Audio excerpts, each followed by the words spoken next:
Welcome to Keep Moving Forward, the Success Formula podcast. I'm your host, Gordon Dez. In each episode, we dive deep into the mindset, the struggles, and the breakthroughs that shape a meaningful life. I'll be sharing the raw, unfiltered stories of my own journey, from my new inspirational memoir, and sitting down with special guests from my past and current life, and ones who've also faced their own turning points. This isn't just about success by theory. It's about building a life of purpose, resilience, and relentless forward motion. Because no matter where you are, no matter what you're facing, the formula is simple. Keep learning, keep growing, keep moving forward. Let's get into it. Hey, welcome to another episode. I'm really excited to have Serena join me today. So Serena is a schoolmate of mine. Do we say schoolmate? Man, I sound like I'm so old.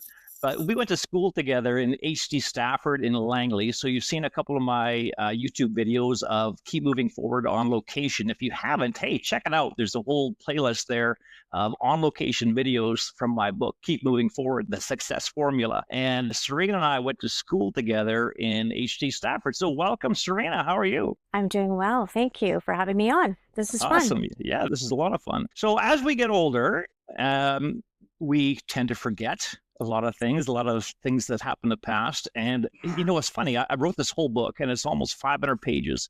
And so many people have said, how can you remember all that? And it's funny, I never used to think I could remember a lot of details until I actually sat down and just started thinking about it and started writing it. And it just all comes out. And it's amazing how much detail I could remember. There's some things, you know, from my very early years that I can't remember at all, like from my kindergarten class, for example. Can you remember anything from your kindergarten class? Yes, only because, and I'm mortified that I'm about to share this, but okay. It was actually grade 1. And the teacher, well, the kids were merciless teasers to me anyways, because I had a little bit of a different mouth. I can tell you that story later. Okay. But 8 surgeries later, you can't really tell. And the kids used to be really mean to me. And there was a teacher that wasn't too nice to me either. And I remember having my hand up in class for, it seemed like hours. I'm sure it wasn't that long because you're grade 1, right? Yeah. And she wouldn't, I needed to go to the bathroom. She wouldn't let me go. So I peed in my desk in grade 1. Wow. Can you believe I'm sharing that? I don't even know why that came into my, but I do remember that. I will never forget it. Hey, this is a raw, unfiltered journey here on the Keep Moving Forward podcast. So maybe you can edit that out if I change my mind. If you change your mind, let me know, and I will edit that out. Yeah, so let's fast forward then. So you do remember some things. You remember some things more than I do. I remember grades 1, 2, and 3, but very little, more leaning towards the grade 3 era at Langley Central. But let's fast forward to HD Stafford. And in the book, I write about, I had a tough time at HD Stafford. We'll get to our connection here in just a couple seconds, but it was probably the worst years of my life at HD Stafford. Bullied and picked on and teased and laughed at. Like I had girls literally point and laugh as I'm walking down the hallway. You know, one of my videos I did, Susan was in a PE class with me, or they had their PE class at the same time, I should say. There was no co-ed back then. And, you know, running past me, "You're fat." "Well, thanks. I appreciate that." You know, and it's just a regular, everyday occurrence for me. And it just, I was just so low. It was just terrible. But then came along this story between you and Deb Bailey. You're friends with Deb Bailey, right? Yeah. Yeah. And so still friends. Oh, are you? Good for you. Yes. Awesome. Well, I haven't talked to her since HD Stafford, I guess. She's the same. She says that she's the same. No, she's so great. I got to get your take on this as well, but I can't remember how this started. I remember being on we were on I think it was a band trip, or it was some sort of school trip to Montreal. Were you on that trip as well? Yes, I was. Yeah. That was grade 10, I think. Yeah. And I was a grade 9, I guess. Because you guys were 1 year ahead of me. And something happened. I can't remember how this all came about, but Deb invited me to sit beside her. And it was like this pretend sort of thing on the plane where, you know, I could hold her hand and, you know, try and woo her and stuff like that. And I was a complete ditz. Like I was a complete nerd. I don't know in her eyes if she was doing this with her friend to sort of make fun of me or what, but I didn't take it as that. I took it as I knew that like you and her were out of my league. I knew that. Me?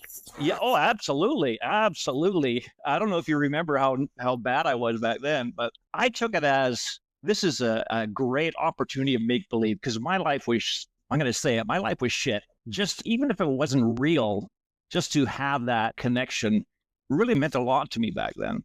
So I can't remember if I did the same with you. So I can't remember how that connected in with you at all. I can't remember that. I don't remember that. But you know, that trip, I enjoyed that trip. I think because I found my thing that I felt I was good at, which was singing.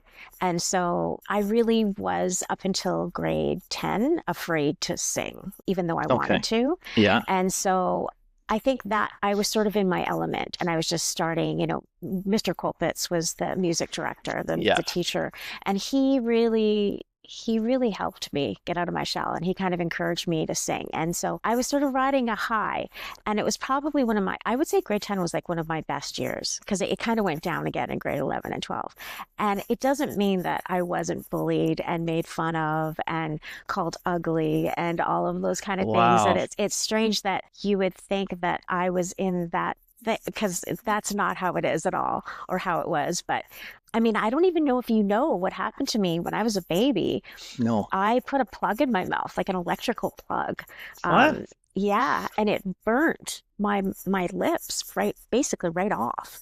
And wow. So it was pretty severe, electrocution and the whole bit.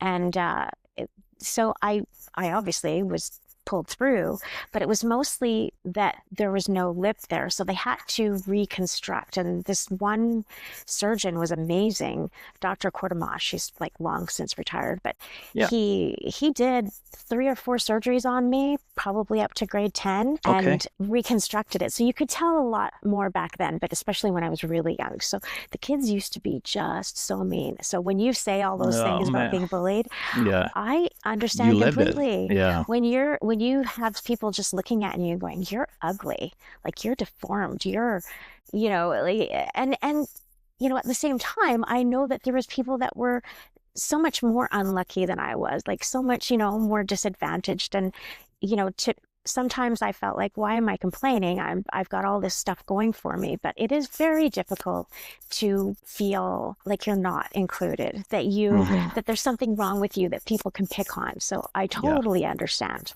Yeah. I totally understand. That shocks me because, you know, back then, like if there was ever a chance of you being my girlfriend, like I'd be over the moon. Like, wow. What? No. I'm serious. Like you and Deb, man, I thought you guys are way out of my league. I had no league. I was right at the very bottom, like scraping the bottom of the barrel, like what do they call those feeding fish on the bottom of the lake and stuff, right? The suckers and stuff like that. Deb was very popular, and so was Barb Bone, who's now Barb Plowden, and we still all keep in touch. And Barb is sister of Shannon. That's correct. Okay, yeah. Shannon was in my grade. That's right. Yeah. Yeah, I remember Shannon. She was cool. Mm-hmm. Yeah. So I look back on that time fondly, and there was a nickname too. I meant to pull out my old annual for that year, but there was a little nickname that you and Deb called me too. Do you remember what that was? Oh my gosh. It was like something endearing, but Deb was big on the nicknames. Yeah, my nickname was like Chipperface. Or something. What was that? I was Chipperface. Chipperface. And she's Beetle. Okay. And Barb is Schnooky. Okay. I'll have to look that up because I'm sure it's in the annual. Maybe. Oh yeah, I'm sure it is. I think it was I'll find Cuddles or something. I'll find that in 6 months after because I've just moved and everything's everywhere. So I'll text you. Okay, awesome. Sounds good. So yeah, enough reminiscing. And if you haven't got the Mm. book by now, keep moving forward. The Success Formula, please pick it up. I really appreciate that. Over 480 pages of my whole life that I share with you, and Yeah. really a raw, unfiltered journey that I've been through. And yeah, it's crazy stuff in there. But what I want to ask you, Serena, is I want you to share a time where you faced adversity and how you overcame that. I think it's really important to take everyday people, not calling you normal by any means. I mean that in a good sense, by the way. But just take everyday people, because you don't have to be a celebrity. You don't have to be, someone who is on the news or whatever to have a story to share. We've all been through something in our lives, and I think everybody can learn from this. So I want you to just to share a little bit with us, if you don't mind. No, not at all. I was thinking about, you said that you were going to ask this question. So I did think about it. And I was like, wow, how am I going to choose? Not to belabor that, like, oh, I've had so rough, but I've had a lot of dramatic things happen throughout my life, and I think I've sort of settled on this one because it was probably the most challenging. Okay. So I was involved with music, as you know, and that didn't work out for a variety of reasons. And then I kind of meandered my way around in different jobs and ended up at a video game development studio. So I ended up at EA, basically. So Electronic Arts. A dream job for lots of people. Many people. Yeah. I just had the connections. I knew a couple people and I had an in. So I got in and I literally started answering phones there. I was at the front desk answering phones and sending couriers out and being the assistant to people, which, maybe I was a little overqualified for, but not really. I mean, I'd done a lot of different things and I was sort of in my element. However, I am a very hard worker and I wanted to move up, and because I was a video game player. I was totally into it. And there was this game. There was a team and they did a couple games. And one of the games was Need for Speed. And the producer on that team didn't have an assistant. And so I basically would finish my shift at 5 o'clock or whatever. And then I would go and work for him for like 4 or 5 hours, just like not getting paid, And so when he finally got the budget to get an assistant, who did he hire? Nice. Right? Nice. So I just engineered my way in. I became the administrative assistant. And then from there, I just basically found little openings of things like, oh, you don't have anything, a specific job for people who change the languages or like adapt things for different languages in different countries. Right. Okay, so yeah, we'll do that. So then localization producer, okay, I'll jump there. Oh, now you guys don't really have anybody called production coordinators. Let's make it, because we need this, because we've got to coordinate all this kind of, not to go into too much detail, but then we created that position and then I jumped into that position. And I just kept creating these positions for myself. So I finally made it to associate producer. I was there for 14 years. Wow. I did all kinds of amazing things. And I even got to use my music background because they used my voice on a ton of the games there because they got me for free. Nice. So I sang on the games. I sang the anthem in NHL game. I'm all over the menus. I'm the, have you ever played Need for Speed? Have you ever played Need for Speed? I'm sorry. So it's okay. So this game, there's a part where there's a dispatch operator in the game and they, basically they're saying unit 44, please respond to blah, blah, blah. That's my voice. So it's just, so really cool stuff. So anyways, 14 years of that ended sort of interestingly. And then I went and did another 3 years in a smaller studio. So 17 years in the video game industry. Wow. So at the end, sort of near the end of the last studio, the second studio I worked at, I met Prince Charming. And Prince Charming and I got married. And then 2 weeks later, I was pregnant. So yes. And then this is at the age of 41. By the way, I was the director of operations at this other studio. And I ended up not coming back after my mat leave. I got let go, basically. So I lost everything. I'd been working in that industry for 17 years. Wow. And I mean, when you have just given birth, it's already very taxing emotionally, and your body, you're going through all kinds of changes. When you're older, it's a lot harder to deal with.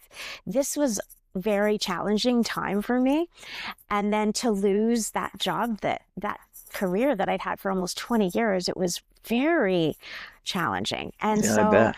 yeah. And also having this small child, this incredible, by the way, daughter of mine, little child who, needs you. So I'm like, okay. I mean, we just figured that my husband was going to stay home with her and I was going to go, but it didn't work out that way at all. So I had to pivot. And I mean, I did banquet serving with huge, like, I was the director of operations, and then I couldn't get any job. I could not get another job in the industry. Really? Nobody would hire Wow. me. Nobody would hire me. And so it was really frustrating. So I was banquet serving, I was bartending, I did all these different kinds of things. And then I have this little 3-year-old that looks up at me and says, "Mommy, I want to be on TV." And I'm like, "What? You don't want to be on TV? Don't go near the entertainment industry. Mommy's been there. We don't want to do that."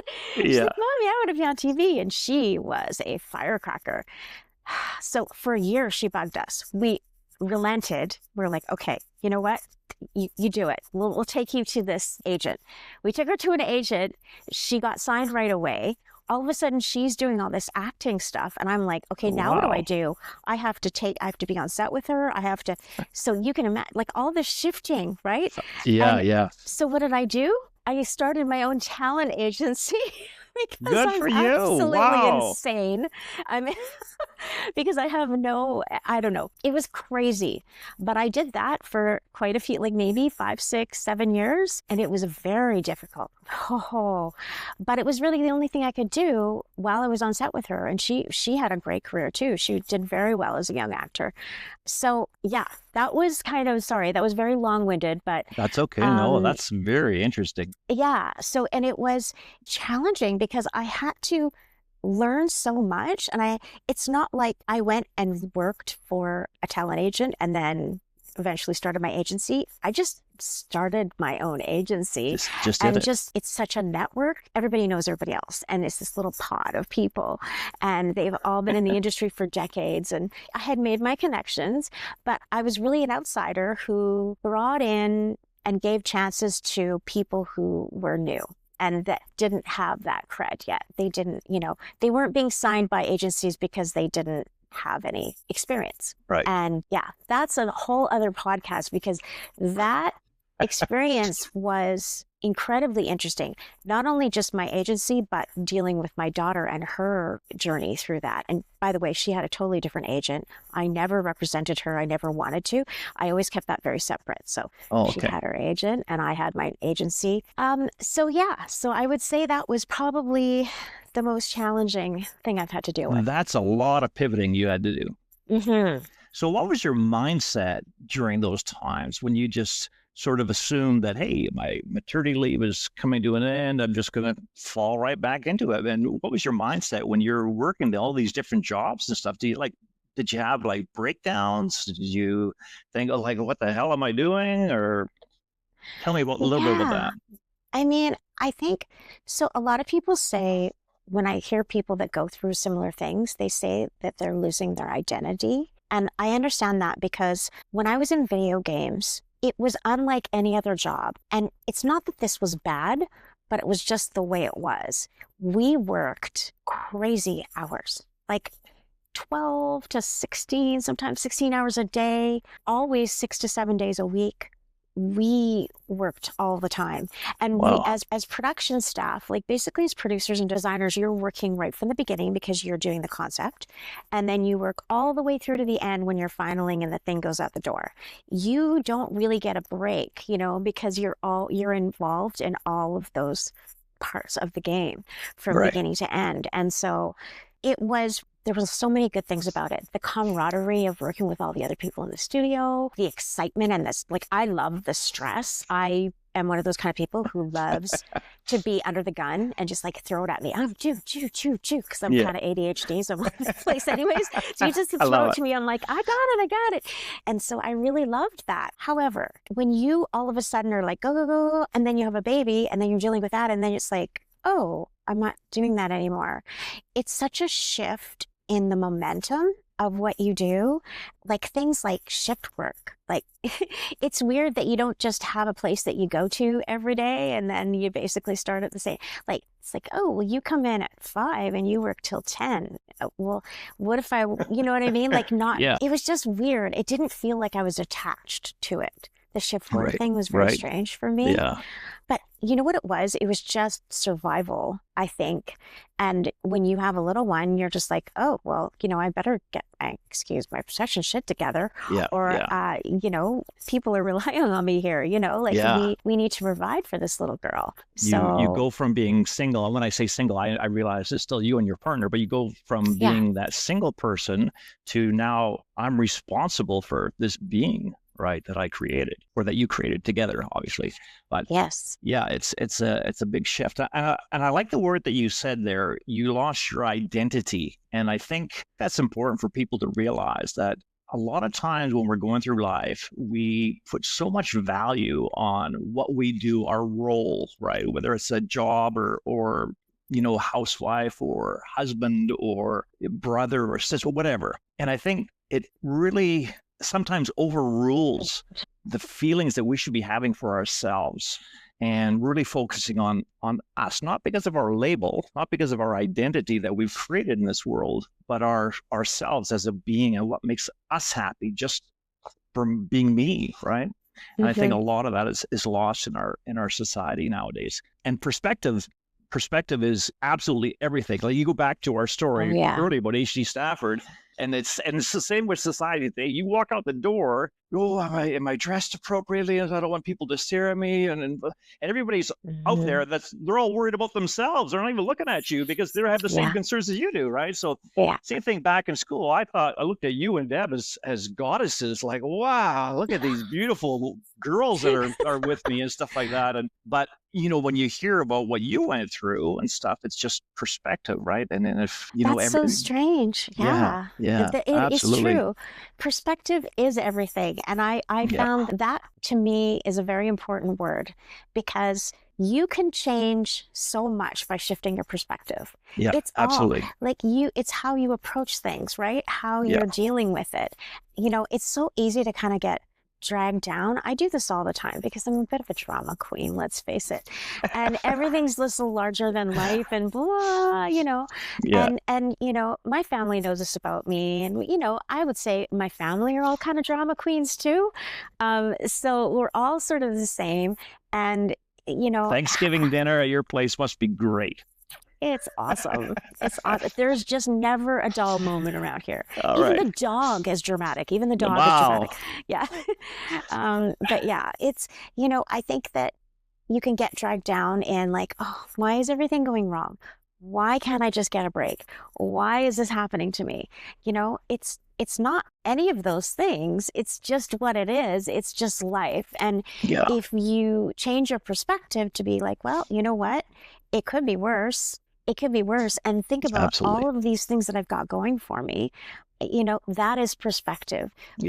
I try really hard to focus on the positive. I have a girlfriend that's like, you're always so positive. I'm like, well, I don't know about that, but I do try to see, look, at least it isn't like this. Like, I do have a lot of things going for me. So that's her perspective of you. And I think that's great.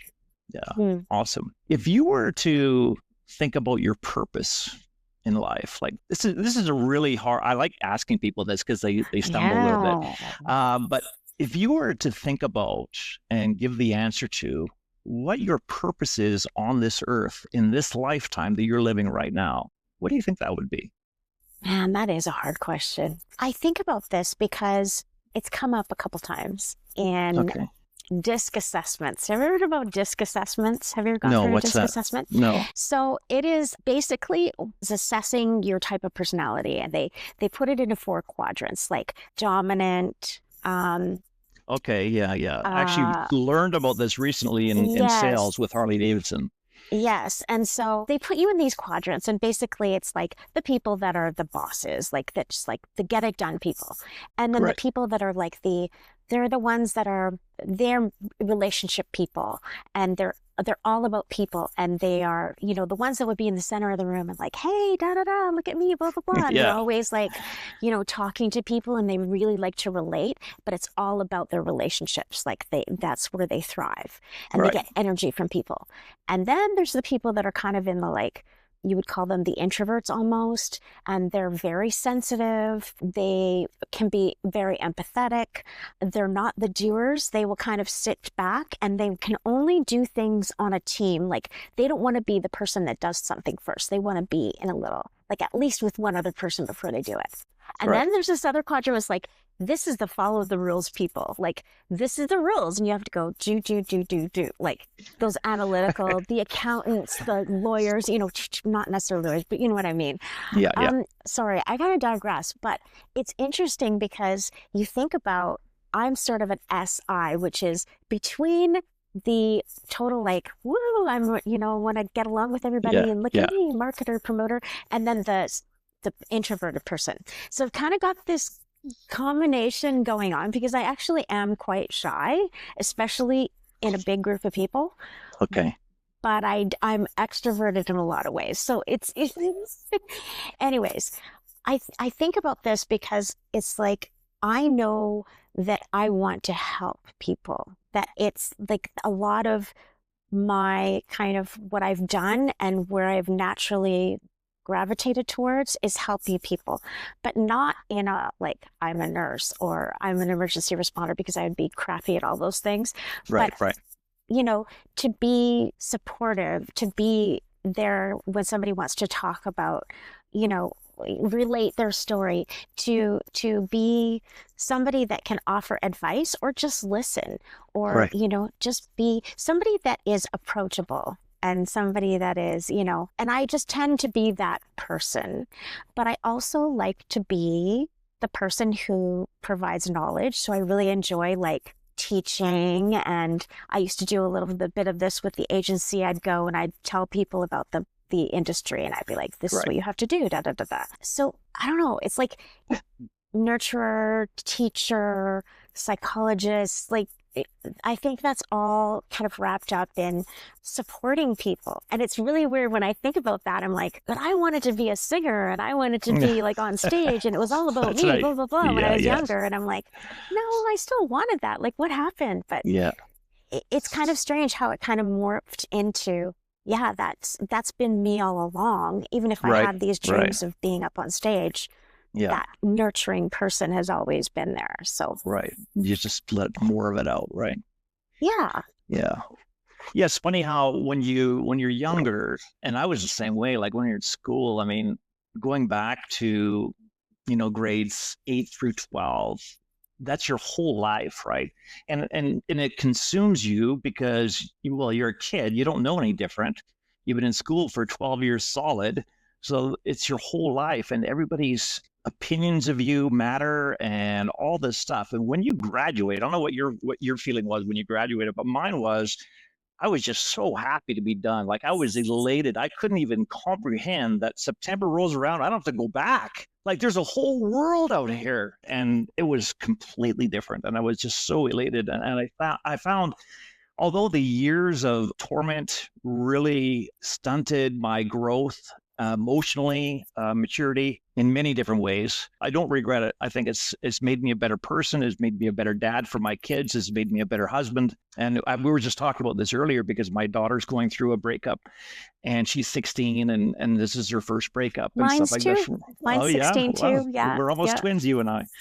And so my wife was telling her, dad is exceptional. Like, you can't compare all boys to like what dad is, because dad is sensitive, and dad likes to go shopping, and dad likes to do this, and it's so true. Like, I'm happy, and I can honestly say that I'm in love with myself, for who I am today. And many, many, many years, I could never say that. And if you pick up a copy of my book, you'll learn that.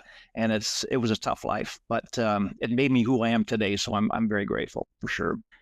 If you could offer a piece of advice, so you've been through a lot, okay? You've been through a lot. You have different careers, different career aspirations. You're that person that wanted to be on the stage and everybody cheering your name and stuff like that, okay? Yeah. If you could offer a piece of advice to my listeners on how to be resilient, What would you say to them? I would say, like, my number one advice is just adaptability, especially now. Today, things are changing so fast. Yeah. Technology, social media, just social interactions, people, like, we're making so many good changes in, you know, how we relate to each other and how we respect each other. And we're starting to be, you know, to look at how we used to do things and go, wow, that wasn't really very good. Like, we need to be better, you know? Yeah. And so it's not always about the people that are jerks that win, you know? It's not that anymore. It's, you know, I watch my daughter in her interactions with her friends at school, and I think about it. If I went to school with them, I would have been a popular girl. I would have had friends. I would have, you know, not even being a popular girl, but just I would have had friends like my daughter, and I would have had people that, you know, not that I didn't, but you know what I'm saying? Yeah, I do. Now things are very different, and they're so much more supportive, and these kids are great. I mean, I love it. And it makes me feel good for her that she has that. There's still crap out there, and she still got bullied, and she's still, absolutely. you know, there's still all that happens, and we hear about everything, which makes it seem like it's worse, but it's not. It's just because we hear about everything now. Yeah.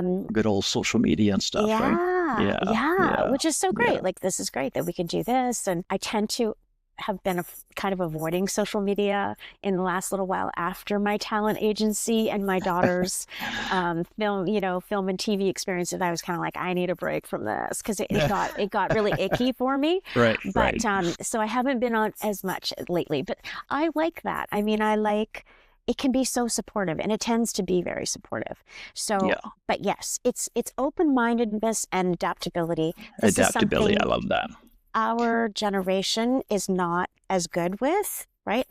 Right. I don't want to pinpoint and categorize this because it's not the right thing to do, but you know what I mean? It's especially our parents' generation, right? Oh yeah, absolutely. Oh my goodness. I mean, they are just like, they tend to be this way.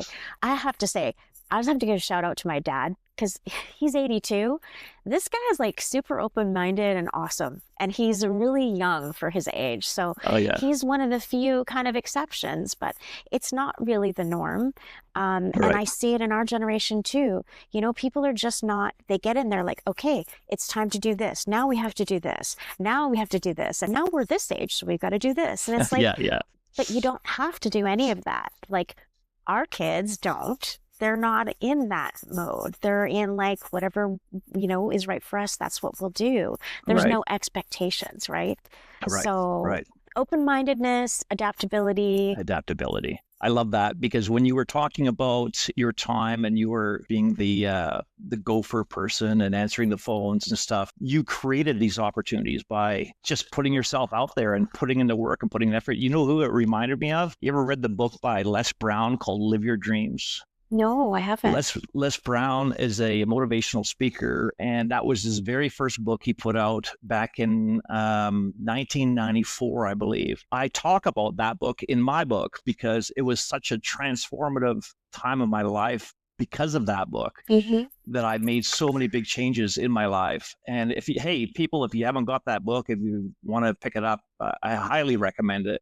Live Your Dreams by Les Brown. And in there, he was classified as mentally retarded. And this was his label through school and stuff like that. And he always wanted to be a DJ. So he just made it happen. And he would hang around the radio station and stuff. And this is years ago, right? This is nothing to do with today's technology or today's day and age. This was years ago. And he would hang around the studio. And basically, they hired him just as a go-boy to go get coffee and stuff like that. But he would always stick around and listen to the broadcasts and stuff. And he would practice and practice and practice and get out of the thesaurus and have all these weird sayings and stuff that he would do. And then finally his break came. I believe it was where they were short a DJ and stuff. And he says, I'll do it. I'll step in. And, his career just took off from there. Wow. And by being adaptive, just like you did. So that reminded me of Les Brown. Yeah. That's amazing. And, you mentioned that what he went through when he grew up. I'm going to go read the book now. But it's just like, it's so much more accepting, and we're so much more educated about different types of people. Like if it's, we're not everybody is neurotypical, right? I mean, and you know, as opposed to just putting people in categories and shoving them aside, like you're not worth anything. That's right. Now we're kind of celebrating the differences and the special things that some of these people can do, some of the that they bring, you know, and it's like, you know, everybody has something. It's just, I like that everybody is considered to be special, not just, you know, you're good, you're, you know, it's like, you know, I remember being picked. It's like being picked for teams in school. It's like, you know, I'm going to pick so-and-so and so-and-so, and then you're left at the end. I was always left at the end going, yeah, I know, I'm not very good at sports, but, you know, I actually did a video recently. If you haven't gone to my YouTube channel, at Chef Des at YouTube, check it out, and keep moving forward on location videos. I talk about one. There's 3 or 4 specifically for HD Stafford. It's just a terrible time of my life, but I was a little bit overweight and I had like a bigger chest than other boys, and I always got picked for skin. So in the boys gym team, in order to play sports, the teacher would go, okay, shirt, skin. If you got skin, you'd take your shirt off. Guess what I got every single time? I got skin. And the boys would sit there and they would laugh at me and point out, look at him with the boobs and stuff, and look at his breasts flapping in the wind. And the teacher's like right there and doesn't say anything, doesn't see it. And it has scarred me for life. Like still to this day, I don't like taking my shirt off in public. It has really scarred me. I'm glad that things have changed. They're not like that anymore. But it just makes you wonder, like, how could somebody, especially in a role of a teacher where you're trying to take care of children, just let that happen? And it's all the mentality of, toughen up, kid, you know. And totally. And even your so many parents, people, like, you know, exactly. So I never told my mom read my book. My mom read my book. And she's like, she came into me crying. I didn't know your life was so bad. I'm so sorry. I said, Mom, you don't have to apologize because I never went to you. You know, because I just, back then, I just like, what are you going to do? You kind of go into your shell. Yeah. So there's a part of my book, a chapter called My Darkest Hour, where I almost ended it all. And I am so thankful to God every single day that I didn't. And I even say this in the book, and I mention God. I say this book, like, even if you're not religious, I don't want you to ever think my book is about preaching Christianity on somebody. It's not about that at all. I say, you know, if that makes you uncomfortable, just think of the word, the universe, or think of my higher power or my guardian angel, or fill in the blank with whatever to make you more comfortable. Because I'm not like that at all to push anything on anybody else, but I'm just telling like my story, right? Of course. And it's a great read. So I want you to pick that up as well. And now that I picked your brain enough, it's been a real great pleasure having you on the show. We need to do another one with you so we can talk more about your daughter and those escapades and the TV and all that. That would be really fun. So I'll have to get her permission before we do that. But yes, she was quite the little powerhouse when she was younger. Yeah, it'd be cool to have you on with her if you can even convince her of that. That might be a fun thing to do in the future. But anyway, that brings us to the end of this episode, and I just want to take a moment to say a heartfelt thank you to you, Serena, for joining us today. Your insight, your story, and your energy have been truly inspiring. And it's conversations like this that remind us why we do what we do, to connect, to grow, to light the way for others. So thank you again for sharing your time with us and your wisdom. Thank you for having me on. I appreciate it. It was fun. And to everyone tuning in, hey, thank you for being a part of this journey. If today's episode moved you, inspired you, or even just made you think just a little bit deeper, don't forget to subscribe, share, and leave a review. And that's a wrap for this episode of Keep Moving Forward, the Success Formula podcast. If today's conversation moved you, imagine what over 480 pages of truth, resilience, and real-life strategies could do. My brand new memoir, Keep Moving Forward, the Success Formula, is part story, part survival guide, and it's written for you. Grab your copy today on Amazon or wherever you buy your books, and let's keep walking this journey together. I'm Gordon Des. Thanks for listening. Thanks for believing, and as always, keep moving forward. See you on the next episode.